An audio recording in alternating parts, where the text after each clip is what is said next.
Praise the lord. Hallelujah hallelujah. సమస్త మహిమ ఘనత ప్రభావం దేవునికి చెల్లును గాక. కూడి వచ్చిన మీ అందరికీ ప్రభువైన యేసుక్రీస్తు నామములో వందనములు తెలియజేస్తున్నాను. ఆమేన్. హల్లెలూయా. గడిచిన వారమంతా బాగా జరిగిందా? హ్యాపీగా ఉన్నారా? ఎనీ సర్కమ్స్టాన్సెస్, ఎనీ ట్రబుల్స్ అన్నిటిలో కూడా ఓకే. ఎందుకంటే దేవుడు మనకు తోడై ఉంటే ఎలాంటి పరిస్థితుల్లో కూడా మనము ముందుకి కొనసాగడానికి గొప్ప భాగ్యం అనేది మనకు ఉంటుంది. ఆమేన్. హల్లెలూయా. వాక్యానికి వెళ్దాం. ఈరోజు దేవుడు మనతో ఏం మాట్లాడతాడు మనం చూద్దాం. అందరూ కళ్ళు మూసుకుందాం, చిన్న ప్రార్థన చేసుకుందాం. దయగల మా ప్రభువా, మీకు ఏ వందనాలు స్తోత్రాలు చెల్లిస్తున్నాం. మరొకసారి మమ్మల్ని జ్ఞాపకం చేసుకున్నందుకు వందనాలు ప్రభా. ఈ సమయంలో నీ పక్షంగా నిలబడేటట్టుగా నన్ను బలపరచండి. నీ శక్తితో నింపి, నీ ఆత్మతో నింపి నా ప్రభా. మా కొరకు అందరికీ ఏమైతే మాట్లాడినాయో నా ప్రభా మాతో మాట్లాడి మమ్మల్ని బలపరచమని ఈ సమయంలో ప్రార్థిస్తున్నాను తండ్రి. ప్రభా మాట్లాడేది నేను కాదు, మీరే మాట్లాడి నా తండ్రి మమ్మల్ని నేను నీ యొక్క మాట చెప్పున మేము ఈ భూమి మీద జీవించే వారు ఉండడానికి నీకు సహాయం మాకు అనుగ్రహించి మహిమ పొందుకోండి. నీకే మహిమ గంత చెల్లిస్తూ యేసయ్య నామములో ప్రార్థిస్తూ వినిపిస్తున్నాం తండ్రి. ఆమేన్. హల్లెలూయా. ఈరోజు దేవుడు మనకిచ్చిన గొప్ప ఆలోచన ఏంటంటే దావీదు యొక్క జీవితంలో నుంచి కొన్ని పాఠాలు మనం నేర్చుకున్నాం. ఓకే. నాకు దావీదు అంటే చాలా ఇష్టం. ఎందుకంటే ఆయన అనుభవం, హిస్ ఎక్స్పీరియన్స్ విత్ గాడ్, దేవునితో ఆయనకున్న అనుభవాన్ని నేను చాలా కీర్తన చదువుతున్నప్పుడు నేను చాలా ఆనందిస్తూ ఉంటాను అనమాట. ఎందుకంటే వారి ఇరువురు మధ్యలో ఉన్నటువంటి ఆ కెమిస్ట్రీ లేదంటే ఆ రిలేషన్ నేను చాలా ఎంజాయ్ చేస్తూ ఉంటాను అనమాట. నాకు బాగా ఇష్టమైనది కీర్తనలు. సో ఈరోజు దావీదుకి దేవునికి మధ్యలో ఉన్నటువంటి ఆ అభిప్రాయం లేకపోతే ఆ యొక్క ఉన్నతమైనటువంటి రిలేషన్ గురించి ఒకసారి మనం తెలుసుకుందాం. అందుకే దీనికి మనం ఏం పేరు పెట్టుకున్నామంటే, దేవుడు ఏం చెప్పాడంటే గోతిలో నుండి నిన్ను లేవనెత్తుతాను అన్నాడు దేవుడు. ఆమేన్. హల్లెలూయా. గోతిలో నుండి నిన్ను లేవనెత్తుతాను అంటాడు. నేను ఎప్పుడైతే దేవునితో నేను ఈ యొక్క విషయాన్ని గురించి కూర్చున్నానో, ఐ లిటరల్లీ ఆ ఇమేజ్ నాకు దేవుడు కనపరిచి ఐ లిఫ్ట్ ఎవ్రీ వన్, ఈ లోయలో నుంచి నేను లేవనెత్తుతానని ఇట్స్ అ కమిట్మెంట్ అనమాట. అయితే ఈ మాట మీరు విన్నారు కదా, గోతిలో నుండి నేను నిన్ను లేవనెత్తుతాను అన్నాడు. ఓకేనా. దేవుడైతే కన్ఫర్మ్గా పర్ఫెక్ట్గా ఉన్నాడు మనల్ని లేవనెత్తడానికి. బట్ మనము దాంట్లో నుంచి లేవనెత్తాలంటే మనం కూడా కొంచెం చేయాలి. మీకు ఉదాహరణకు ఒక మాట చెప్తున్నా చూడండి. మనం గోతులు పడ్డాం అనుకోండి, ఎవరన్నా మనం కాదులే ఎవరన్నా, వాళ్ళు పైకి లేవడానికి ఏం చేస్తారు? చెయ్యి అందిస్తారు. నీ చెయ్యి పైకి పెట్టు, నీ చెయ్యి పట్టుకుంటాను అంటారు. అవునా అవునా కదా. మనం చెయ్యి అందిస్తే వాళ్ళు పట్టుకుంటారు. ఒకవేళ అందే పరిస్థితిలో ఉన్నాయి. ఒకవేళ అందలేదు ఇంకా డీప్లో ఉందనుకోండి, తాడు లేకపోతే కర్ర ఏదో ఒకటి వేసి మనల్ని ఏం చేస్తారు? దాని ద్వారా మనకి పైకి తీసుకురావడానికి ప్రయత్నం చేస్తారు. నేను చెప్పేది అర్థమైంది కదా. అలా కాకుండా మనం కింద ఎలా కూర్చొని నన్ను లేవనెత్తమంటే వాళ్ళు లేవనెత్తాడా? ఒకసారి ఆలోచించాలి. మనం కింద కూర్చొని మన సైడ్ నుంచి ఎటువంటి ఉద్దేశం, అది ఎటువంటి మన సైడ్ నుంచి ఎటువంటి హెల్ప్ లేకుండా మన కింద కూర్చొని నువ్వు నన్ను తీసుకెళ్ళంటే తీసుకెళ్తాడా దేవుడు? అవుతుందా? దానికి మీరెవరు మాట్లాడరు, అర్థం అవ్వలేదేమో నాకు. ఓకేనా. మనం కూడా ఏం చేయాలి? అలాగే దేవుడు ఏం చెప్తున్నాడు తెలుసా? నువ్వు ఎక్కడైతే పడిపోయావో, ఏ గోతిలో పడ్డావో, అది ఎలాంటి పరిస్థితి అయినా సరే నేను నిన్ను లేవనెత్తడానికి నీకు నేను తోడై ఉన్నా, నీ దగ్గరకు వచ్చాను అన్నాడు. బట్ మనం ఏం చేయాలో చెప్పనా? ఆ అందించే విషయంలో మనము విశ్వాసము ద్వారా, నిరీక్షణ ద్వారా మనము ఉంటే ఖచ్చితంగా మనం ఎక్కడ పడున్నామో అక్కడి నుంచి లేవనెత్తడానికి దేవుడు మనకి సహాయంగా ఉన్నాడు, తోడే ఉన్నాడు. If you are believe, say I'm ready. అర్థమవుతుందా? మీరు విశ్వాసము, నిరీక్షణ కనుక రెండు కనుక అప్లై చేస్తే కనుక ఖచ్చితంగా మీ దగ్గరికి వచ్చి దేవుడు లేవనెత్తాడు. I lost my book, my message book. నా దగ్గర బుక్ లేదు చెప్పడానికి, మర్చిపోయాను. But will try to say that. Amen. Hallelujah. చూడండి, నువ్వు ఎక్కడైతే పడ్డావో ఆ గోతిలో నుంచి నిన్ను లేవనెత్తడానికి నేను సిద్ధంగా ఉన్నా, నీకు తోడైంది, నీ దగ్గరకు వచ్చాను అని ఎప్పుడైతే దేవుడు చెప్పాడో, మన విశ్వాసము అలాగే నిరీక్షణ ద్వారా కనుక మనం అప్లై చేస్తే ఖచ్చితంగా దేవుడు మనల్ని లేవనెత్తడానికి ఆయన మనకి తోడే ఉన్నాడు, ఆయన కూడా సహాయపడుతుంది. అయితే ఇక్కడ ఒక వ్యక్తిని మనం జ్ఞాపకం చేసుకున్నాం. 38 సంవత్సరాల నుంచి అక్కడ పడి ఉన్నాడు ఒక స్థలంలో. ఆయనకి చాలా ఆశ ఉండేది, చాలా ఆశ ఉంది. ఏం చేస్తుంది దోత, నీళ్లు కదిలిస్తున్నాడు. కదిలించగానే ప్రతి వారు వచ్చి దాంట్లో పడుతున్నారు, వాళ్ళు స్వస్థత పడుతున్నారు, బాగుపడుతున్నారు, వెళ్ళిపోతున్నారు. ఈయన వైపు ఎవరు చూడట్లేదు, నిస్సహాయ స్థితిలో ఉన్నాడు. ఆయన నడవలేడు, ముందుకు కదలలేని పరిస్థితి. వారి కుటుంబస్తులు ఎలాగైతే ఒక స్థలంలో అలా పెట్టారో అదే స్థలంలో నుంచి అలాగే ఉండిపోయాడు 38 సంవత్సరాల నుంచి. మూమెంట్ అనేది లేదు ఆయనకి. కానీ ఏముందో తెలుసా, ఆశ ఉంది ఆయనకి. నేను ఎలాగైనా సరే ఆ కోనేటిలో నేను పడాలి, నేను ఎలాగైనా సరే నేను స్వస్థత పడాలి, నేను ఎలాగైనా సరే నేను బాగుపడాలి, నేను ఎలాగైనా సరే నడవాలి, మాట్లాడాలి, నా పని నేను చేసుకోవాలి అని ఈ తపనతో ఉన్నాడు ఆయన హృదయం అంతా. కానీ హోప్లెస్, వెళ్ళలేడు. ఆయన ముందు అనేక మంది బాధపడుతున్నారు, అనేక మంది స్వస్థపడుతున్నారు, బాగుపడి వెళ్తున్నారు. కానీ ఈయన చూస్తున్నాడు, కానీ వారిని చూసి నిరుత్సాహం పడలేదు. Praise the lord, hallelujah. Disappointment అనేది లేదు ఆయనకి. ఇంకా ఆయనకి విశ్వాసం పెరుగుతూనే ఉంది. ఖచ్చితంగా ఒక రోజు నేను అక్కడికి వెళ్తాను, ఖచ్చితంగా ఒక రోజు నేను దాంట్లో పడతానని ప్రయత్నం చేస్తానన్నాడు. కానీ ఎవరి వల్ల కూడా కాలేదు. చూశాడు దేవుడు. 38 సంవత్సరాలైంది. దేవుడే స్వయంగా వచ్చాడు. ఏమన్నాడో తెలుసా, ఏం నువ్వు స్వస్థపరచబడాలనుకుంటున్నావా అన్నాడు. అవును ప్రభువా అన్నాడు. లేచి నీ పద్ధతిని వెళ్ళిపో అన్నాడు. అంతే. కోనేటితో పని లేదు ఇక. రైతులు అడగలేదు, కోనేటితో పని లేదు ఇక. దేవుడు వచ్చి నువ్వు కోనేటిలో పడు, నేను తీసుకెళ్తాను అన్నాడు. నా ఏమన్నాడంటే, నువ్వు లేచి నీ పద్ధతిని ఇంటికి వెళ్ళిపోనన్నాడు. హల్లెలూయా. ఏం చేస్తుంది ఆయన్ని? ఆయన దేవుడు ఆయన దగ్గరికి రావడానికి ఆయనకి ఉన్న ఆయుధాలు ఏంటి? విశ్వాసము, నిరీక్షణ. విశ్వాసము అనేది మనం బిల్డ్ చేసుకుంటాము, నిరీక్షణ అనేది దాని కొరకు వేచి చూస్తాం అనమాట. దట్స్ ద నిరీక్షణ. ఈ రకంగా కనుక విశ్వాసము, నిరీక్షణ అనేది కనుక మనం అప్లై చేస్తే 38 సంవత్సరాల నుంచి పడి ఉన్నటువంటి ఆ రోగికి ఎలాగైతే వచ్చిందో అలాగే దేవుడు లేవనెత్తాడు. అయితే దేవుడి మాట ఎందుకు ఇచ్చాడో చెప్పనా, ఈ రోజున మనకి ఎందరైతే ఆ గోతిలో పడిపోయి ఉన్నారో, లేవలేని స్థితిలో వారు ఉన్నారో, వారిని లేవనెత్తడానికి దేవుడు మన మధ్యలోకి వచ్చాడు ఈ మాట ద్వారా. నమ్ముతున్నారా? నమ్ముతున్నారా? మీరు ఏ స్థితిలో, ఏ పరిస్థితుల్లో, ఏ గోతిలో పడి ఉన్నారో నాకు తెలియదు, కానీ దేవుడు సమస్తము ఎరిగిన దేవుడు, మీకు తెలుసు. ఆ గోతి నుంచి లేవనెత్తడానికి దేవుడు మీ దగ్గరికి ఆయన వచ్చి ఉన్నాడు. మీరు ఎవరి సహాయం మీకు లేకపోవచ్చు, అందరూ మిమ్మల్ని వాడుకుని ఉండొచ్చు, అందరూ మిమ్మల్ని ఉపయోగించుకుని ఉండొచ్చు, కానీ మీ అవసరానికి ఎవరు కూడా మీకు సహాయం లేకుండా ఉండొచ్చు. బట్ దేవుడు చూశారు మీ యొక్క గొప్పతనం, మీ యొక్క విశ్వాసాన్ని బట్టి దేవుడు మీ దగ్గరికి ఈరోజు వచ్చాడు. నేను లేవనెత్తడానికి వచ్చాను. దేవుడు స్తోత్రం కలుగుగాక. జాగ్రత్తగా వినండి. నీ విశ్వాసాన్ని దృఢపరచుకో, నిరీక్షణ తెచ్చుకో, ఒకరోజు బయటకు వస్తాం. దేవునికి స్తోత్రం కలుగుగాక. హల్లెలూయా.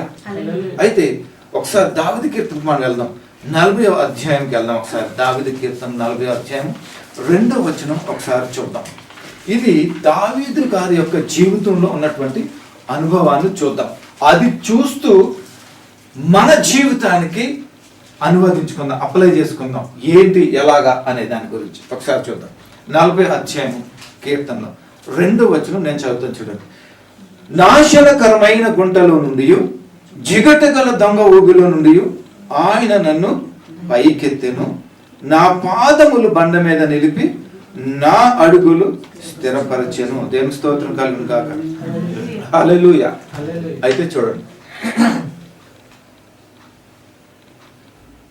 గోతిలో పడటం అంటే 2 విషయాలు నేను మీకు అర్థమయ్యేలా చెప్పడం ప్రయత్నం చేస్తాను.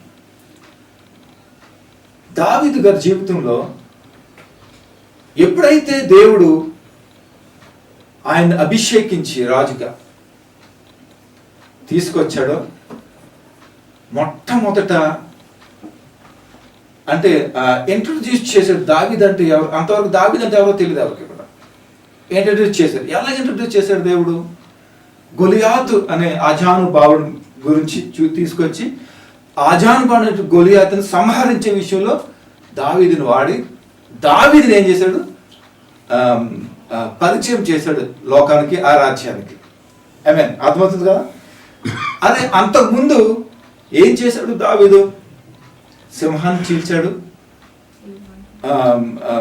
ఏంటది ఎలుగుబంటిని చీల్చాడు. ఇవన్నీ ఎవరైనా చూసారా? ఎవరో చూడలేదు. దావీదు ఒక్కడే ఉన్నాడు, దేవుడు ఉన్నాడు. వీరు తప్ప ఇంకెవరో చూడలేదు. అర్థమవుతుందా? ఈ గొలియాతును చంపటానికి, ఈ గొలియాతును సంహరించడానికి ఒక సింహాన్ని పంపించాడు దావీదు దగ్గరికి, గొర్రె పిల్లలను ఖర్చు పెట్టుకెళ్ళడానికి.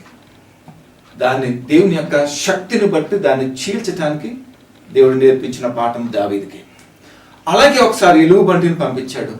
అలాగ తర్ఫీదు తీసుకొచ్చి ఈ గొలియాతును చంపడానికి అక్కడ తర్ఫీదు తీసుకొచ్చి ఇక్కడ ఏం చేశాడు? డెలిబరేట్గా అందరికీ కూడా ఇంట్రడ్యూస్ చేయడం జరిగింది ఇక్కడ. ఓకే, ఎప్పుడైతే ఇలాగా జయాన్ని పొందించాడో అప్పటి నుంచి ఏమవుతుంది? బహు విధమైనటువంటి శ్రమలు గుండా వెళ్ళాల్సి వచ్చింది. అయితే ఏం చేశాడు దేవుడు? దేవుడే కావాల్సి ఏం చేశాడు? ఆ గోతులోకి వెళ్ళేలాగా చేశాడు దేవుడు. అయితే ఇక్కడ రెండు విషయాలు చూడండి. దావీదు జీవితంలో రెండు ఎక్స్పీరియన్స్లు ఉన్నాయి. ఒకటి, దేవుడి మీద ఉన్నటువంటి ఆ గొప్ప ఆశ, లేకపోతే దేవుని మీద ఉన్నటువంటి ఆ ప్రేమను బట్టి, లేకపోతే దేవుని యొక్క ఏర్పాటులో ఉన్నటువంటి దావీదు దేవుని యొక్క అనుసంధానం, దేవుని యొక్క విత్ పర్మిషన్ బట్టి ఏం చేశాడు? గోతులకు వేయబడినాడు. కొన్ని సందర్భాలు అయితే దావీదే గోతులు పడే సందర్భం ఉంది. ఈ రెండు సందర్భంలో బెత్షెబ విషయంలో దావీదు తనకు తానే ఏం చేశాడు?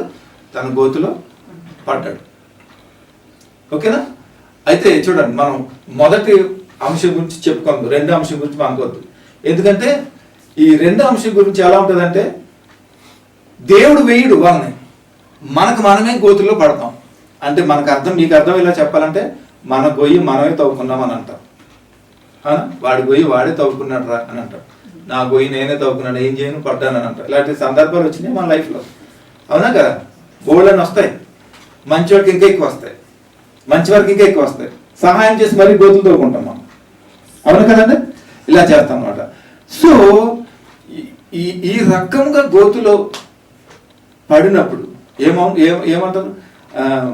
ఎవడో తీసుకున్న గోతులు వాడే పడ్డారా అని అంటాం. అది మంచిగా చెడేది సార్. అలాంటి ఎక్స్పీరియన్స్ దావీదు జీవితంలో ఉంది ఒక బెత్షెబ విషయంలో. ఓకే, దాన్ని పక్కన పెడదాం. అయితే ఇక్కడ ప్రాముఖ్యంగా మాట్లాడేది ఏంటంటే, దావీదు యొక్క గుణమును బట్టి, దావీదు యొక్క ఉన్నతమైన దీనిని బట్టి, దేవుని మీద ఉన్నటువంటి ఆ ఇంపాక్ట్, దేవుని మీద ఉన్నటువంటి ఆ యొక్క ఆ ప్రేమను బట్టి దావీదుని ఏం చేశారు? కొన్ని సందర్భాల్లో గాఢాంధకారకులలో తీసుకెళ్ళడం కూడా జరిగింది. అయితే ఇలాంటి విషయాల్లో కొంతమంది ఉన్నారు. యోబు గారిని తీసుకెళ్లాడు దేవుడు, దావీదు గారిని తీసుకెళ్లాడు దేవుడు, దానియేలు గారిని తీసుకెళ్లాడు దేవుడు, ఇర్మియాని తీసుకెళ్లాడు దేవుడు, మరి అలాగే షడ్రక్ మేషక్ అబేద్నెగోని తీసుకెళ్లారు, మరి యోహాన్ గారు, ఇలాగా చాలా మందిని దేవుడు ఆ యొక్క పరిస్థితుల్లో కూడా తీసుకెళ్ళాడు. చివరికి గెత్సేమనే తోట అనుభవంలో కూడా యేసేను కూడా తన తండ్రిని కూడా వదలలేదు. దేవుని స్తోత్రం కలుగును గాక. అలాంటి స్థితిలోకి పంపించాడు. పంపించిన తర్వాత దాని యొక్క పర్యవసానం ఏంటంటే, పంపించిన తర్వాత ఆ గోతిలోని చేసేటట్టు పరీక్షించడం మొదలు పెట్టాడు. యోసేపుని చూద్దాం ఒకసారి. నీళ్లు లేని గుంటలో పడేశారు అన్నదమ్ములు కలిసి. అవునా? దేవుని యొక్క ఉద్దేశం ఏంటి? దేవుని యొక్క ప్రణాళిక ఏంటి యోసేపు జీవితంలో? శత్రు దేశమైనటువంటి ఐగుప్తులో ఒక ప్రధానమంత్రిగా చూడాలి, ఆయన నామను మహిమపరచబడాలి, ఆయన ప్రజలందరూ అక్కడ జీవించాలి, ఆయన ప్రజలందరూ అక్కడ పోషించబడాలనే దేవుని యొక్క ఉద్దేశమై ఉంది అక్కడ. కానీ ఏం చేశాడు? ఏ త్రూ పంపించాడు? ఫ్లైట్లో పంపించాడా? షిప్లో పంపించాడా? మరి ఎలా పంపించాడు? త్రూ సర్కమ్స్టాన్సెస్, భయంకరమైన పరిస్థితులు, మరణము అనే నాశనకరమైనటువంటి గుంట ద్వారా ప్రయాణంలో నడిపించాడు యోసేపుని. అర్థమైతే దేవుని స్తోత్రం చెప్పండి. చూడండి, ఈ నాశనమైన గోతి లేకపోతే ఈ గుంట, ఈ వరద ఇవన్నీ ఏంటంటే ప్రాణానికి వచ్చే హాని అన్నమాట. అంటే ప్రాణానికి సూచనలు అవన్నీ కూడా. అవునా కదా చెప్పండి. ఒకడిని ఒక గోతులో పడేసారంటే వాడికి ఏమవుతుంది? కొన్ని రోజులు చనిపోతాడు ఆయన. ఇప్పుడు యోహాన్ గారిని తీసుకెళ్లి పట్నాసులో వేసేస్తారు. ఉద్దేశం ఏంటి? దానికి ఆకలితో ఉండి ఉండి ఉండి నీరు దొరకదు, ఆహారం దొరకదు, ఏముండదు, అలా ఉండి చనిపోతాడని ఉద్దేశం అన్నమాట. ఓకే, అది దేనికి వస్తుంది? ప్రాణహానికి వస్తుంది కదా. అలాంటి పరిస్థితుల్లో వేసినప్పుడు ఎప్పుడైతే దేవుడు అలాంటి పరిస్థితులు అనుకూల పరిస్థితులు లేకపోతే అలౌ చేస్తాడో మన జీవితంలో, అప్పుడు చక్కటి ఒక మాట ఉంది, నేను జలములలో బడి దాటిన నదులలో బడి వెళ్ళినప్పుడు కూడా అవి నా మీద పొర్లి పాదవు. దేవుని స్తోత్రం కలుగును కాక. మనం తీసుకున్న గోతులు మనం పడితే ఎలా ఉంటుందో తెలుసా? ఇంకో రకంగా ఉంటుంది. అదే దేవుడు ఇచ్చాడు అనుకో గోతులో, ఎలా ఉంటుంది? ఇలాగే ఉంటుంది. అవి నా మీద పొర్లి పారవు. ఎందుకంటే దానికి హక్కు లేదు, ఎందుకంటే ఆయనతో పాటు దేవుడు ఉన్నాడు కాబట్టి. ఎందరైతే దేవునిని అంగీకరించి దేవునికి వ్యతిరేకమైనటువంటి విసర్జించుకున్నారో వారందరూ కూడా ఇలాంటి పరిస్థితుల్లోనే వెళ్ళారు. మీకు అందరికీ తెలుసు దావీదు కీర్తన యొక్క సారాంశము, దావీదు కీర్తన యొక్క పాఠం అన్ని తెలిసినప్పుడు కూడా మనం చాలా నేర్చుకోవాల్సింది ఉంది. కాబట్టి ఈరోజు దేవుడు మనతో మాట్లాడుతున్నాడు మనం నేర్చుకోవడానికి. నువ్వు నిజంగా దేవుని యొక్క బిడ్డవైతే, నువ్వు దేవుని యొక్క విశ్వాసం అయితే, దేవుని ప్రేమించేవాడు అయితే, దేవుని అనుసరించేవాడు అయితే, దేవుని ఆజ్ఞలో నువ్వు జీవించేవాడు అయితే, నువ్వు ఖచ్చితంగా పరుపుల మీద పాన్పుల మీద నడిపించాడు దేవుడు. నిన్ను మళ్ళా బాటలో నడిపిస్తాడు, గోతిలో నిన్ను పడవేస్తాడు దేవుడు. యోబు గారి జీవితంలో సర్వము నాశనం అయిపోయింది, అప్పగించాడు దేవుడు. నెక్స్ట్ మిస్టర్ చేసుకు, ప్రాణం మాత్రం వదలకన్నాడు, నాశనం చేసి పడేశాడు, తుడిచిపెట్టేశాడు మొత్తం అంతా, ఏమీ లేకుండా పోయింది. పరీక్షించాడు దేవుడు, ఎప్పుడు కూడా మాట తోలనాడలేదు. దేవుని స్తోత్రం కలుగును గాక. తన భార్య మాత్రం ఉంచాడు. దేవుని స్తోత్రం. భార్యలు అంటే ఎంతో ఇదో చూడండి కదా, ఏది ఏమైనా కానీ భార్యను మాత్రం తీయలేదు దేవుడు. మరి ఆవిడే కదా కీ లోకంలోకి. ఏమన్నా ఏమయ్యా ఇంకా ఏంది నీకు, సర్వనాశనం అయిపోయింది, ఇంకెందుకు, శప్పించి తిట్టేసి నువ్వు కూడా పావు అని అన్నది. అక్కడ కూడా తన నీతిని కాపాడుకున్నాడు యోబు గారు. దేవుడిస్తే నేను అనుభవించేది, ఆయన లేనప్పుడు అనుభవించవా? నేను నేర్చుకున్న నా జీవితంలో పాఠం ఇదే. నాకు సమృద్ధి వచ్చినప్పుడు దేవుని మహింపరుస్తాను. నాకు ఒక్కొక్కసారి ఎండ పెడతాడు దేవుడు, నాకు అది నాకు మేలు, నాకు మంచిది, అది నేను దాన్ని యాక్సెప్ట్ చేస్తాను. నా జీవితానికి, నా ఆత్మీయ జీవితానికి, నా సేవ జీవితానికి నాకు అది కావాలి. డ్రైనెస్ అనేది కావాలి, డ్రౌట్నెస్ అనేది కావాలి. నాకు ఐ యాక్సెప్టెడ్. నాకు సమృద్ధిగా ఉన్నప్పుడు అంతా నేను సంతోషిస్తాను, దేవుని మహింపరుస్తాను. నాకు లేని టైంలో దానికి డబుల్ నేను దేవుని మహింపరుస్తాను. I tasted the kind of experience in my life. దేవుని స్తోత్రం కలుగును గాక. హల్లెలూయా. అలాంటి జీవితంలో జీవించినప్పుడు డబల్ పోర్షన్ ఆఫ్ రెస్టోరేషన్ అనేది యోబు గారి జీవితంలో మనం చూసినట్లు చూస్తాం. ఆమేన్. హల్లెలూయా. దావీదు గారి జీవితంలో అదే పరిస్థితి ఎదురవుతా ఉంది. ఆయన ఏమైనా నేరం చేశాడా? లేదు. అదేనా దేవునికి వ్యతిరేకంగా చేసాడో? లేదు. దేవుని ప్రేమించడమే ఆయన చేసింది.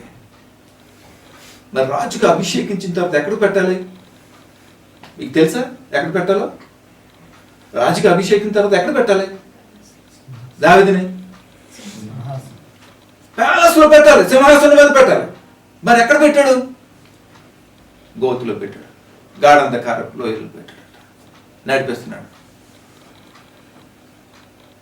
మరి అప్పుడైనా దేవుని ప్రశ్నించాలి కదా, దేవుని దూషించాలి కదా. అవునా కదా చెప్పండి. నువ్వు నన్ను ఎందుకు అభిషేకించావు, నన్ను ఎందుకు ఈ ఎడార్లు గుండా, ఈ అడవులు గుండా, ఈ అరణ్యం గుండా తిప్పుతున్నావు, ఈ లోయల గుండా తిప్పుతున్నావు అని ప్రశ్నించాలి కదా. అవునా కదా. మరి ఎందుకు అలా చేయలేదు దావీదు? యు ఆర్ మై కంఫర్ట్ అని అంటున్నాడు దేవుడు. హల్లెలూయా, హల్లెలూయా. యు ఆర్ మై షీల్డ్ అంటున్నాడు దేవుడు. దేవునికి స్తోత్రం కలుగును గాక.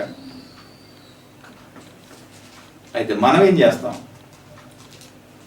నోటికి ఏమొస్తుంది కూడా మనకు తెలియదు కదా, అవునా కదా? చెప్పండి, ఏం చేసావు నాకు, ఏమి ఇచ్చావు నాకు, ఇదా నేను నమ్మితే, అవునా, ఇదేనా ఇది నమ్మితే? అంటే మన ఉద్దేశం ఏంటి? లాభం కావాలి మనకి. దేవుడు నమ్మితే మనకు లాభం కావాలి. చాలా మంది క్రైస్తవులుగా ఏం చేస్తారు తెలుసా? లాభం గురించే దేవుడిని నమ్ముతారు, దేవుని దగ్గరికి వస్తారు. లాభం ఏది? నువ్వు ఒక వ్యాపారస్తుడువేమో, అందుకని లాభం గురించి ఆలోచిస్తున్నావు. దేవుడు వ్యాపారం చేయడానికి రాలేదు, ఆయన నీకు నిత్య జీవాన్ని ఇవ్వటానికి, భూమి మీద బ్రతికినంత కాలము సమృద్ధిలోను ఆయన యొక్క చిత్తంలో జీవించడం కోసం ఆయన నీ దగ్గరికి వచ్చాడు. దేవుని స్తోత్రం కలుగును గాక. హల్లెలూయా. చూడండి ఇక్కడ ఏమంటున్నాడు? నాశనకరమైన గుంటలో నుండి, జిగటగల దొంగ ఊపిలో నుండి ఆయన నేను పైకెత్తెను. పైకెత్తి ఏం చేశాడంట? నా పాదములు, అది బండ మీద నిలిచేవారు, బండ మీద నిలిచేవారుగా చేస్తున్నాడు. దేవుని స్తోత్రం కలుగును గాక. హల్లెలూయా.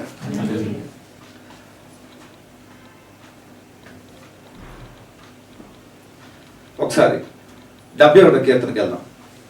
71 కీర్తన ఇక్కడ ఏమంటాడు చూద్దాం. చూడండి, Psalm 71 verse 20.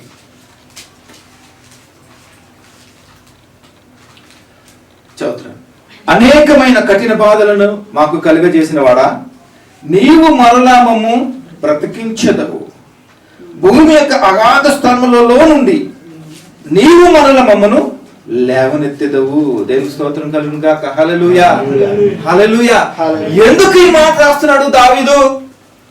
ఎందుకు ఈ పరిస్థితిలో నడుస్తున్నప్పటికీ కూడా దావీదు ఎందుకు ఈ మాటలు మాట్లాడుతున్నాడో తెలుసా? I know. అందుకని అన్నాడు, నా హృదయానుసారుడానికి ఇలా ఇచ్చాడు దేవుడు. దేవుని స్తోత్రం కలుగును గాక. అమ్మ తిట్టింది అనుకోండి, డాడీ కొట్టాడు అనుకోండి, మనకు అప్పుడు తెలియదు, ఇడు మంచోడు కాదు అని అనుకుంటాం. మా డాడీ అసలు కొడతాడు నన్ను. మీరు ఎప్పుడైనా చెప్పారా నా గురించి? మీరు ఎప్పుడైనా చెప్పారా? మా డాడీ ఎప్పుడు తిడతా ఉంటాడండి, అవునా? That is your blessings. You don't know that. మా డాడీ మమ్మల్ని చెరకొడేసి కూడా చిన్నప్పుడు, అందుకని ఒక క్రమంలో మేము ఉన్నాం ఈరోజు. మా మమ్మీ మా డాడీ ఇద్దరు కలిసి కొట్టేవారు. మళ్ళీ జనరల్గా ఎక్కడైనా ఒకరు కొడితే ఒకటి కీప్ చేస్తారంట. నాకు తెలియదు, మా భార్య చెప్పింది. నా పిల్లలు కొట్టినప్పుడు చిన్నప్పుడు, అలా చేస్తారా, అలా చేస్తే ఇంకొకలాగా ఉంటారు. జ్ఞాపకం పెట్టుకుని పిల్లల దగ్గర తల్లి తండ్రి ఇద్దరు ఒకలాగానే ఉండాలి, ఒకటే క్యారెక్టర్ ఉండాలి. చాలా మంది ఏం చేస్తారంటే, డాడీ కొట్టాడు అనుకో, తల్లి వెళ్ళిపోయి ఆ హస్బెండ్ తిడతారు, అదే ఛాన్స్ అనుకుంటుందో మరి ఏమనుకుంటుందో తెలియదు, తెగ తిడుతుంది పిల్లలు ఎదుగున్నా. వాడికి ఏమవుతాడు? హీరో అయిపోతాడు. అక్కడ నాశనం అయిపోవటానికి అదే కారణం. నీ పిల్లలు నాశనం అయిపోవటానికి అదే కారణం. అర్థమవుతుందా? నీ చేతులతోనే నువ్వు నాశనం చేస్తున్నావు నీ పిల్లల్ని, భవిష్యత్తుని. నీకు తెలియట్లేదు. నీ చేతులతో నువ్వు నాశనం చేస్తున్నావు నువ్వు. మీ డాడీ అంతేరా, మీ డాడీ అలాంటి వాడురా, ఏం కదరా ఉంటారా, నీకెందుకు? ఇంకా డాడీ మాట ఎక్కడ అంటాడు? నీ మాట కూడా అంటాడు తెలుసా? ఆడు చేసే పనులు వేరే విధంగా ఉంటాయి. నీ చేతులతో నువ్వే నాశనం చేస్తావు. జాగ్రత్త. బిడ్డల్ని పెంచాలంటే తల్లి తండ్రి ఇద్దరు కూడా కలిసి వారిని పెంచాలి. వేరు వేరు స్వభావాలు చూపించారనుకోండి, దుర్మార్గులుగా తయారవుతారు ప్రపంచానికి, ఈ సొసైటీకి. నాశనం చేసేవారుగా తయారవుతారు. దొంగలు ఉన్నారు, రాబరీస్ చేస్తూ ఉంటారు, చూసావా? వాళ్ళు ఎలా చేశారు? పుట్టంగానే దొంగతనం చేసి పుట్టాడు బయటికి.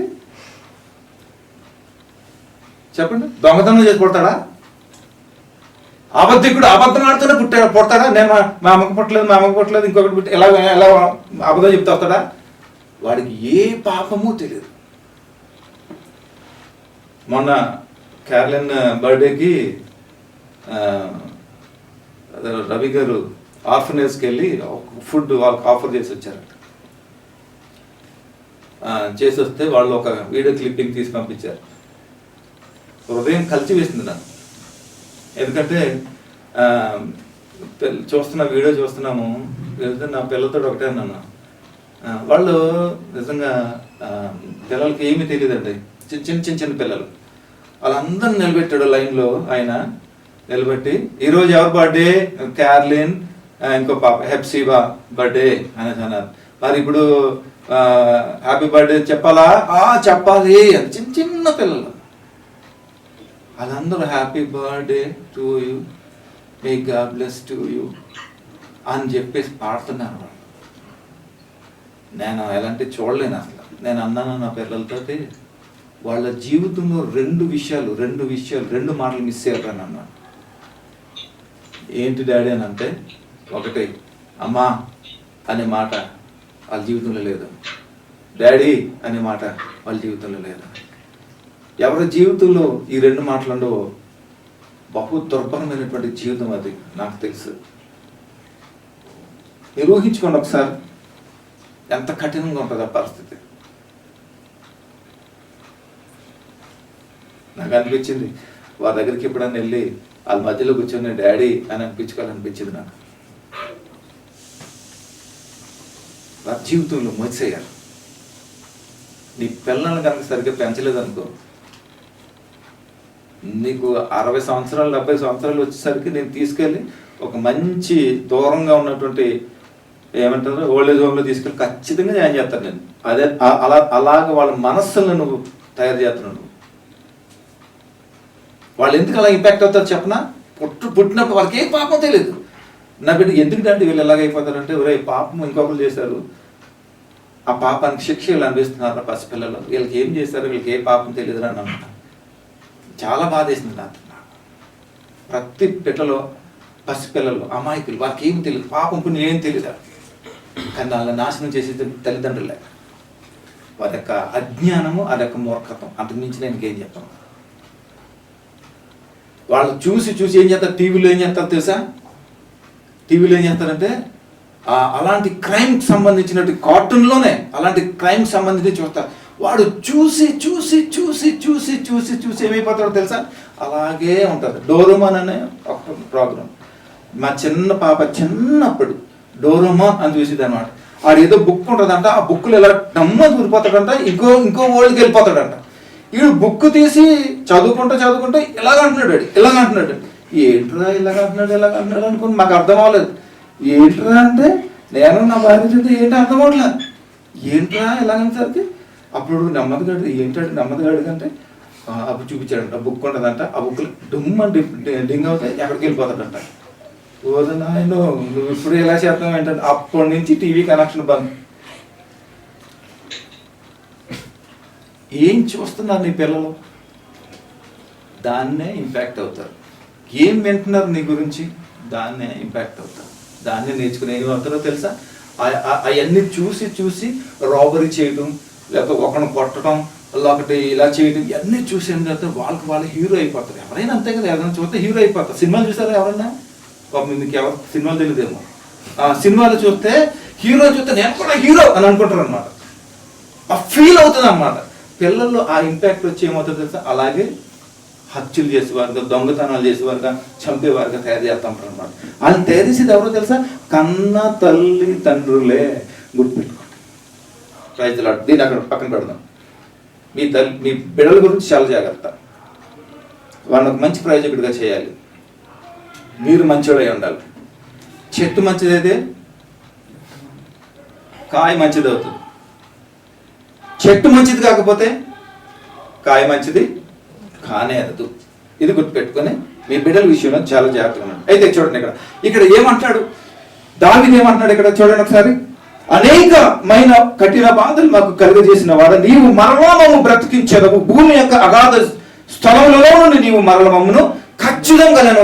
ఎందుకు ఆ నమ్మకం ఉందో తెలుసా? దేవుడు అంటే ఏంటి అనేది దేవుడు అంటే ఏంటి అనేది దావీదు గ్రహించాడు, చూశాడు. కాబట్టి ఎలాంటి కఠిన బాధలు ఆయన జీవితంలో మరి ఎలా చేసినప్పటికీ కూడా అవన్నిటిని కూడా కన్సిడర్ చేయాలి. మా దేవుడిని నేను చూశాను అని అంటున్నాడు దేవుడు.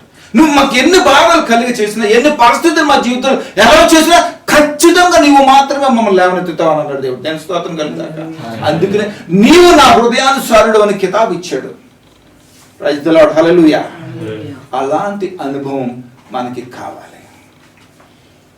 ఏదో రోజు ప్రార్థన చేసుకున్నాం, దేవుడిని ఏదో అడిగాం, అది ఇచ్చాడు, సాక్షి చెప్పాం, కృతజ్ఞతలు చేయడం, నథింగ్. అసలు కానే కాదు అది. ఆయన హృదయాన్ని ఎరిగేవాడుగా మనం ఉండాలి. నాకు చాలా ఇష్టం ఆ సెన్స్ అనేది అన్నమాట. అది నా పిల్లలకి ఇంట్రొడ్యూస్ చేశాను, అందుకనే చెప్పాను కదా ఇందాక. అది జరుగుతుంది అన్నమాట. ఆమేన్, హల్లెలూయా, హల్లెలూయా. అలాంటి అనుభవం కావాలి దేవునితో మనకి. అది గొప్ప సంగతి, అది గొప్ప సంగతి. ఆమేన్, హల్లెలూయా. కానీ చూడండి, ఇక్కడ యోసేపుని గోతులో పడేశాడు అన్నదమ్ములు. కానీ ఏం చేశాడు? ఏడ్చాడా? తిట్టాడా? మౌనంగా ఉన్నాడు. తర్వాత ఏం చేశాడు? అదే దాంట్లో తీసేసి అమ్మేద్దాంరా అమ్మేలా చేశాడు దేవుడు. ముందు అన్నల దగ్గర పంపించేలాగా చేశాడు, అక్కడ పెద్ద డ్రామేస్లా కూడా చేశాడు. అన్ని క్రియేటింగ్ అంతా దేవుడే చేశాడు. తర్వాత గోతులు వేయించాడు. ఎందుకు ఇవన్నీ? ఒక గొప్ప వ్యక్తిగా చేయడానికి. దాని తర్వాత ఏం చేశాడు? ఒరే, దీంట్లో ఉంటే మనకు లాభం ఏంట్రా, తీసుకెళ్ళి అమ్మేద్దాం, డబ్బులు వస్తాయి. అమ్మేశాడు. ఆ టైంకి వర్తకులను అలా పంపించాడు దేవుడు. అలా తీసుకెళ్ళి ఆయనకు అమ్మేసేలా చేశాడు. వాళ్ళు కొనుక్కొని ఏం చేశారు? తీసుకెళ్ళి ఐగుప్తు సంతలో అమ్మేశారు. అమ్మేలా చేశాడు దేవుడు. సరిగ్గా ఎవరిని తీసుకొచ్చాడు అక్కడికి? ఎవరు కొనుక్కునేలా చేశాడు? యోసేపు చాలా అందమైనడు, బ్యూటిఫుల్ బాయ్, యవ్వనస్తుడు. చక్కగా వచ్చాడు. సంతలు అమ్ముతున్నారు. అమ్ముతే సరిగ్గా ఫరో కొనుక్కునేలా చేశాడు. కొనుక్కున్నాడు, తీసుకెళ్ళాడు. యోసేపు మనలాంటి కాదు కదా, నమ్మకమైనడు, నీతిమంతుడు, యథార్థవంతుడు. ఎలాంటి దుర్నీతి ఆయన జీవితంలో ఎలా చేయడు, ఎలాంటి చెడు ఆలోచనలు ఆయన జీవితం ఎలా చేయడు. కాబట్టి ఆ పనివాడిగా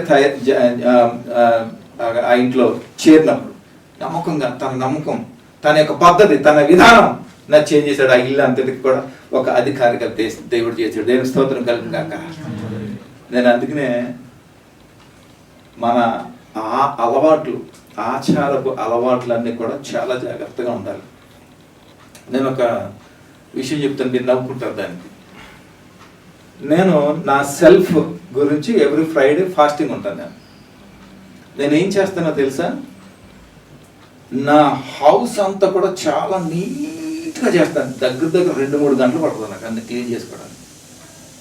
ఎందుకు చేస్తాను తెలుసా? నా దేవుడి కోసం చేస్తాను. ఎందుకంటే నా దేవుడికి నీట్నెస్ అంటే ఇష్టం, డిసిప్లిన్ అంటే ఇష్టం, ఒక క్రమం అంటే ఇష్టం, ఒక పద్ధతి అంటే ఇష్టం, ఒక విధానం అంటే ఇష్టం.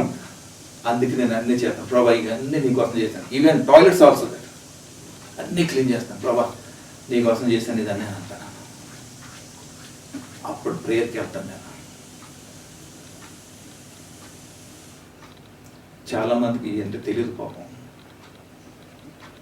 పద్ధతుల విధానాలు అంటే తెలియదు పాపం. దేవుడికి అన్ని కావాలి. ఎప్పుడైతే యోసేపులు ఎన్ని ఉన్నాయో ఒక అధికారిగా చేశాడు దేవుడు. దేవుని స్తోత్రం కలుగుగా. శత్రు దేశంలో హెచ్చింపంటారు ఇదే.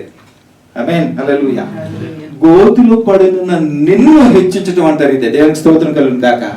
గోతిలో పడిన నీవు దేవుడు మహిమపరచడం అంటారు ఇదే. నీ జీవితంలో ఉందా అలాంటి అనుభవం?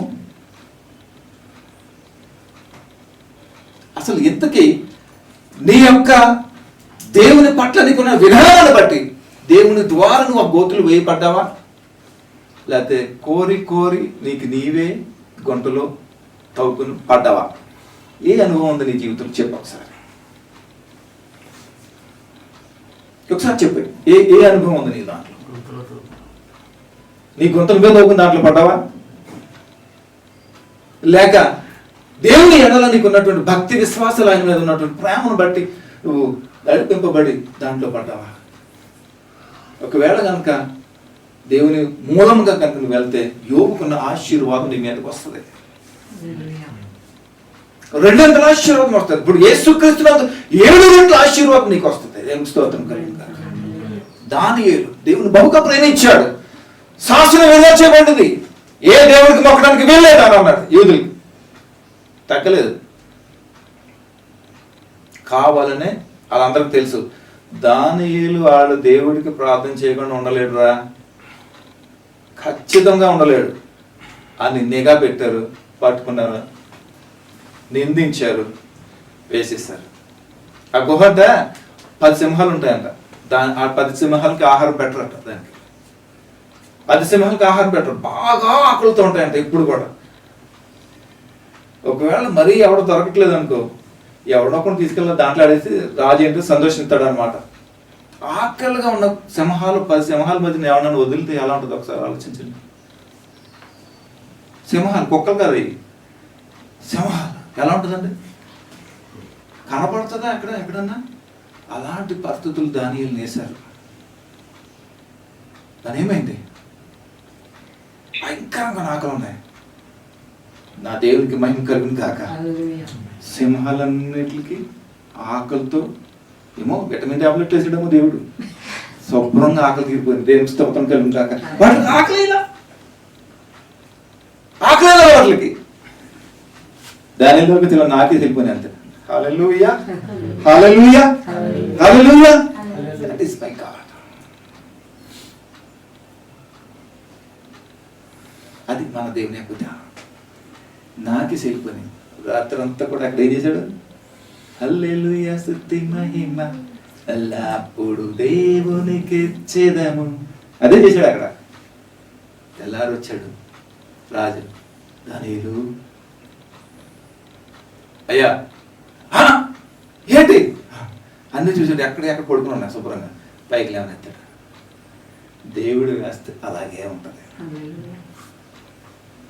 నువ్వు నదులలో బడి దాటినా, జలంలో బడి వెళ్ళినా అవన్నీ నీ మీద పొర్లి పారవు. Praise the lord. హల్లెలూయా. దేవుని స్తోత్రం కలుగును గాక. హల్లెలూయా. అయితే ఇక్కడ ఒక చిక్కు వచ్చి పట్టింది. చిక్కు రాలా, చిక్కిచ్చాడు దేవుడు.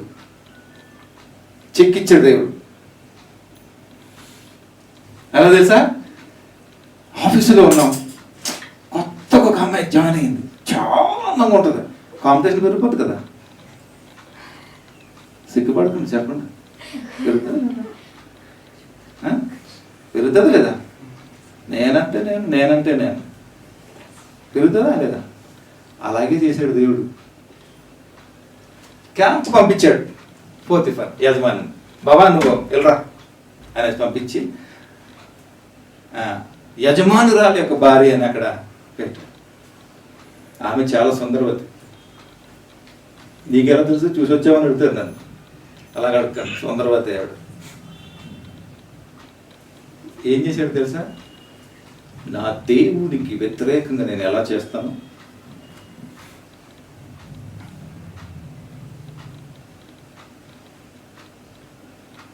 దావీదు మాత్రం పడిపోయాడు. యోసేపు మాత్రం నిలబడ్డాడు. దేనికి భయం కలిగింది కాక. దేవుని భయం కలిగింది కాక. అందాన్ని చూసి ఫిదా అయిపోయాడు దావీదు. బోర్లంగా పడిపోయాడు. భయంకరంగా ఏడ్చాడు. ఎంతగా ఏడ్చాడంటే తన పరుపు కన్నీళ్లతో కొట్టుకుపోయేంతగా ఏడ్చాడు, విలపించాడు. కానీ యోసేపు అలా చేయలే, పారిపోయాడు. యవ్వన ఇచ్చల నుంచి పారిపో అని అంటున్నాడు అపోస్తలుడైన పౌలు. మోకరించి ప్రార్థన చేయకు, ప్రభావం చెబితే దొంగ నాటకాలు అవన్నీ కూడా ఎస్కేప్ గో, వెళ్ళిపో అంతే. అక్కడి నుంచి యవ్వన ఇచ్చల నుంచి పారిపో, ఈ టెంప్టేషన్ నుంచి పారిపో, అక్కడ నిలబడుకో. నువ్వు ఏమి చూడాలో అది మాత్రమే చూడు. నీకన్నా అటు ఇటు ఎటు అటు చూసా పోతావు, అటే చూడు. యవ్వనస్తుడు ఒకవేళ రాణిగారి చేతిలోనే కదా ఉంటుంది అంతా కూడా. ఏది చేయాలో రాణిగారి చేతిలో కదా, వైఫ్ చేతిలోనే కదా అంతా. రాజా అంటే సరిపోతుంది. ఏంటి నా ప్రియ, నీకు ఏం కావాలాడు, ఈ రాజ్యం సగం ఇచ్చేస్తా నీకు అని అన్నాడు అనుకో, అనేస్తాడు. యోసేపు రాసి ఇచ్చి సగం నీకు సగం ఇచ్చేస్తానే రా. బట్ కాంప్రమైజ్ అవ్వలేదు జోసెఫ్, కాంప్రమైజ్ అవ్వలేదు జోసెఫ్. తిరిగి ఎక్కడికెళ్ళిపోయాడు, మళ్ళీ అగాధంలోకి వెళ్ళిపోయాడు. ఎక్కడి నుంచి తీసుకొచ్చాడు యోసేఫ్ని? గోతి నుంచి, మరణపు గోతి నుంచి తీసుకొచ్చాడు. ఎక్కడ పెట్టాడు? సింహాసనం మీద పెట్టాడు, ఒక శ్రేష్టమైన విధంగా పెట్టాడు. మళ్ళీ పరీక్షించాడు. తెలీదా దేవుడికి యోసేఫ్ అంటే? తెలుసా లేదా? మరి ఎందుకు చేశాడు? నీకు నాకు పాఠం నేర్పించడానికి. ఆమేన్. నీకు నాకు ఒక పాఠం నేర్పించడానికి, శ్రేష్టము అనేది, ఒక పవిత్రమైనది అంటే ఏంటి అనేది చూడటానికి, నీకు నాకు నేర్పించడానికి, ఈ ప్రపంచాన్ని నేర్పించడానికి తన బిడ్డలను వాడుకున్నాడు. దేవునికి స్తోత్రం కలుగును గాక. ఈ లోకానికి ఆశీర్వాదకరమైన మిమ్మల్ని వాడుకోవడానికి దేవుడు సిద్ధమన్నాడు. మీరు కనుక ఆయనకి ఓబే అయితే కనుక వెళ్ళిపోయాడు. మళ్ళా నవ్వుకున్నాడు దేవుడు, ప్రభువా జోసెఫ్ నా కుమారుడా అని అన్నాడు. తిరిగి మళ్ళీ ఎక్కడ తీసుకొచ్చాడు? ప్రధానమంత్రిగా తీసుకొచ్చాడు. దేవుని యొక్క ప్రజలను ఇశ్రాయేలీల్ని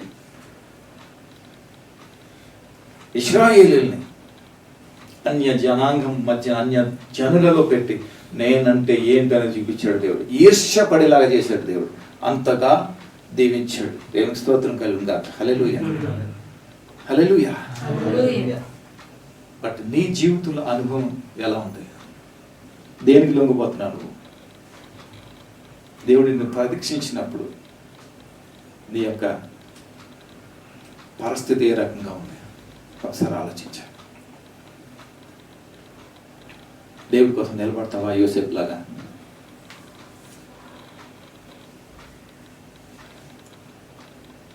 నీకు కనపడిన ఆ అందము, ఆ అట్రాక్షన్ బట్టి దేవుని మర్చిపోయి పడిపోతావా? పడిపోయాడు, చాలా బాధపడ్డాడు, చాలా బాధపడ్డాడు. ఉపయోగం ఏముంది? అప్పటి నుంచి అంత ఇంపాక్ట్ అనేది దాంట్లో లేదు. నార్మల్గా గడిచిందంతే, నడిచిపోయింది అలాగంతే. దేవుడు నేను క్షమిస్తాడు. బట్ ముందున్నటువంటి ఎక్స్పీరియన్స్, ముందున్నటువంటి టచ్ నీకు ఉండదు, ఆ ప్రజెన్స్ నీకు ఉండదు. కానీ దేవుని కృపను బట్టి ఏదో నడిపిస్తాడు అలాగా, అంత మించి ఇంకేం చేయలేడు. మీ ఆఫీసులో మంచి అమ్మాయి ఎదురైనది ఏం చేస్తాం? జ్ఞానము లేని ఎడల నా దగ్గరికి రా, నేను ఇస్తాను అన్నాడు దేవుడు. అవునా? ఆ జ్ఞానం ఏం చేస్తా తెలుసా? నువ్వు నా అక్కవనియు, నువ్వు నా చెల్లివనియు, నువ్వు నా తమ్ముడు అనియు, నువ్వు నా అన్నవనియు అనేది ఈ జ్ఞానం ఏం చేస్తా తెలుసా? తెలిచేలాగా చేస్తుంది అన్నమాట. ఆ శోధన నుంచి నిన్ను తప్పిస్తుంది అన్నమాట. ఆ ఊరి నుంచి నిన్ను దూరపరుస్తుంది అన్నమాట. జ్ఞానం లేనాడు ఏం చేస్తాడు? వీధిలో సింహం ఉందంటే వెళ్ళిపోతాడు, అలాగంతే వెళ్ళి బలవుతాడు అంతే. నీ బ్రతుకు, నీ పరిస్థితి ఏ రకంగా ఉందో ఒకసారి కంపేర్ చేసుకుంటావా? ఒకసారి ఆలోచించుకుంటావా? ఏ స్థితిలో బ్రతుకుతున్నావు? దేవుని స్తోత్రం కలిగిన గాక. హల్లెలూయా. ఒకసారి పరీక్షించుకో, ఒకసారి పరీక్షించుకొని దేవుని పట్ల నీ యొక్క ఉద్దేశం, విధానం ఏంటంటే ఒకసారి చూడు. హల్లెలూయా. ఏం చదవాలి ఇందాక?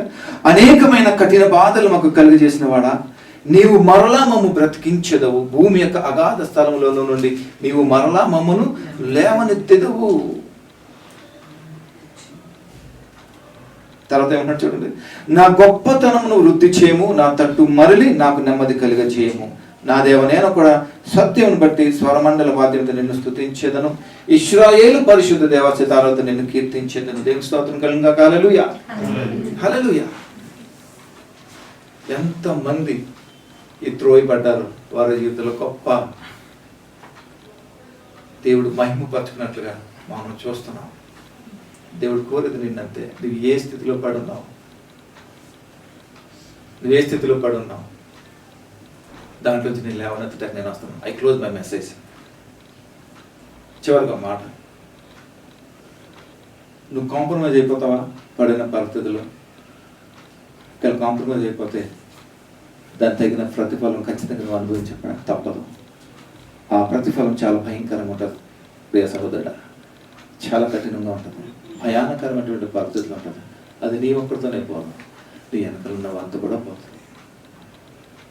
ఇందాక చెప్తాను కదా, పిల్లలు, చంటి పిల్లలు, చిన్న చిన్న పిల్లలు తప్పు చేసింది ఒకరు, శిక్ష అనిపించింది అమాయక ప్రజలు. అలాగే ఉంటుంది నీ పరిస్థితి, నీ వెనకాల ఉన్న వాళ్ళ పరిస్థితి. లేదు ఆ పరిస్థితి నుంచి నేను ఏమవుతాను, బయటికి రావాలని అనుకుంటావా? ఏ గోతులో పడున్నావు ఆ గోతు దగ్గరకు వచ్చి నిలిచి ఉన్నాడు దేవుడు, నా పరిశుద్ధాత్మ దేవుడు. నా దేవుడి నీ దగ్గర వచ్చిన నేను లేవనెత్తడానికి. నువ్వు రావాలని అనుకుంటున్నావా? నీ చేయి చాలు, నీ చేయండి. ప్రభా నన్ను క్షమించి, దాన్ని మన్నించి ప్రభా, దుర్నీతిలో నేను పడి ఉన్నాను, దుష్టత్వంలో నేను పడి ఉన్నాను, మోసంలో నేను పడి ఉన్నాను, అపవిత్రత నేను పడి ఉన్నాను, నీకు వ్యతిరేకంగా భయంకరమైనటువంటి పరిస్థితుల్లో నేను ఉన్నాను, నన్ను క్షమించి ప్రభా అని ఒక్క మాట నువ్వు చెప్పగలిగితే దేవుడు ఖచ్చితంగా నేను ఈ దినం నిన్ను లేవనెత్తడానికి సిద్ధంగా ఉన్నాడు. అవకాశం ఇస్తావా? బాగుంది కదా అక్కడెక్కడ పొర్లావా? నీ బ్రతుకంతే. ఒక్క ఛాన్స్ ఇస్తాడు దేవుడు, నువ్వు అడగకుండానే. మేల్కొని వచ్చినావా? వెరీ గుడ్, దేవుడిని క్షమిస్తాడు. నూతన జీవితంలో నూతన అనుభవాన్ని దేవుడు నీకు ఇస్తాడు. ఒకవేళ లేకపోతే కనుక చాలా భయంకరమైన పరిస్థితుల్లో ఉంటావు. ఆలోచించుకో, ఈరోజు ఏ డిసిషన్ తీసుకుంటావు దేవుని మాట్లాడండి. హల్లెలూయా. ఏమన్నా మాట్లాడాడా దేవుడు మీతోటి? ఐ సెన్స్ మాట్లాడాడా దేవుడు? నాతో మాట్లాడాడా? ఎవరన్నా అనిపించింది ఎవరికన్నా? మీ జీవితానికి మార్చుకోండి, దేవుని కొరకు అంకితం చేసింది, దేవుని కోసం బ్రతకండి, అనేక మందికి ఆశీర్వాదకరంగా జీవించండి. ఇది కృపా సహాయం మీకు ఈ కుటుంబానికి దయచేయండి కాక. ప్రార్థన చేసుకుంటాం. దయగల మా ప్రభావ మీకు స్తోత్రం, వందనాలు. ఇంతవరకు మాతో మాట్లాడినందుకు స్తోత్రాలు, వందనాలు. నాయన గోతులో నుండి ప్రభా లేవనెత్తడానికి నువ్వు వచ్చాను. ఎంతైతే పరిస్థితుల్లో ఉన్నాము ప్రభా, ఆ పరిస్థితి నుంచి లేవనెత్తు నాయన. మాకు తిరిగి నూతన జీవితం మాకు అనుగ్రహించి మనసులో ప్రార్థిస్తాం ప్రభా. నీ కృపే మాకు, నీ కృపే నా ప్రభా, నీ కృప మమ్మల్ని బ్రతికిస్తాం. అతి కృప ద్వారా మమ్మల్ని నడిపించి బయటపడుతున్నాను ఆయన. ఇచ్చిన ఈ మాటలు బట్టి మీకు స్తోత్రాలు ఆయన. మమ్మల్ని జీవింపజేసి నడిపించి బయటపడుతున్నాను. నీకే మహిమ ఎంత చెల్లిస్తాం. యేసయ్య నామములో ప్రార్థిస్తూ అడుగు పెట్టుకుంటాను. Praise the Lord. God bless you.